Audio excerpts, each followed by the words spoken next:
Laissons de côté nos préoccupations urbaines aujourd'hui pour nous intéresser à ce qui se passe dans nos écosystèmes. Le ministère des Forêts, de la Faune et des Parcs a dévoilé ce matin les détails de la mise en enclos des caribous de 3 régions du Québec, dont Charlevoix. Il s'agit d'un effort supplémentaire pour sauver l'espèce de l'extinction dans la région. Le caribou a été réintroduit dans la région de Charlevoix par le gouvernement provincial dans les années 70. La harde, c'est comme ça qu'on appelle un troupeau de caribous, est en déclin depuis maintenant 30 ans. Alors qu'elle était composée de 126 bêtes en 1992, il n'en reste plus que 17, dont un seul jeune. Plusieurs causes sont à l'origine de cette diminution du nombre d'individus, mais la perte de vieilles forêts engendrée par l'activité humaine est l'une des principales. Talonné par des groupes écologistes, le gouvernement du Québec a opté pour l'érection d'enclos temporaires afin de stabiliser l'habitat du caribou dans 3 régions, la Gaspésie, Val-d'Or et Charlevoix. Dans Charlevoix, leur superficie totale sera de 20 hectares ou 37 terrains de football.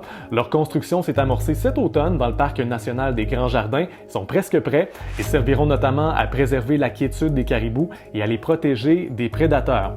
Les caribous seront nourris quotidiennement. Les gardiens pourront ainsi les observer discrètement pour évaluer leur état de santé et leur comportement. La capture et la relocalisation des bêtes sont prévues pour les mois de février et de mars et le coût du projet dans Charlevoix est estimé à 1,6 million de dollars. Un tel projet innovateur, c'est le moins qu'on puisse dire. Il y a des exemples d'enclos de maternité en Alaska ou au Yukon, par exemple, mais pas d'enclos de captivité à long terme. Et selon Pierre-Luc Boudreau de la Société pour la nature et les parcs, la mesure est un écran de fumée.